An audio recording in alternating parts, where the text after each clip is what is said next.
wa JKU pamoja na viongozi wakiwa wamembeba kocha Juju, na hii ni baada ya kumchabanga Azam FC goli 2-1 katika mchezo wa nusu fainali ya kwanza ya Kombe la Muungano 2025, kama ambavyo unaweza kushuhudia hapo, kocha akiwa anamwagiwa maji na wachezaji kuonyesha kwamba wamefurahishwa na kile ambacho anawafundisha kocha wao kuweza kuwachabanga Azam FC goli 2-1, na hatimaye JKU wametinga fainali, wanamsubiri mshindi kati ya Zimamoto na Yanga Sports Club katika mchezo ambao wa nusu fainali ya pili ya Kombe la Muungano ambao atachezwa siku ya kesho majira ya saa 1:15 usiku hapa katika uwanja wa Gombani.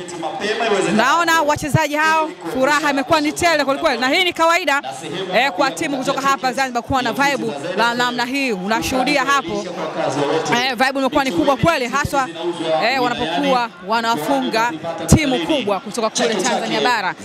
Vibe limekuwa ni kubwa sana, shangwe ni kubwa kwa JKU, lakini kwa upande wa Azam FC wao kwao hakuna furaha, kwa maana walikuwa wanalitaka hili kombe, lakini mambo yamekwenda ndivyo sivyo. Hiyo ni style ya kushangilia kwa JKU, na hii ni mara ya pili naishuhudia. Mara ya kwanza ilikuwa ni dhidi ya Singida Black Stars walivyotoa kwa mikwaju ya penalty. Unaona shangwe limekuwa ni kubwa kweli.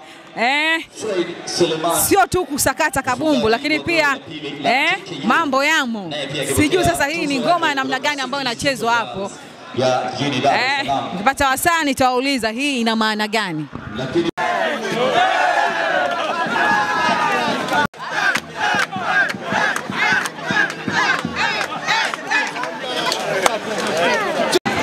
Ili uwe mwanachama halali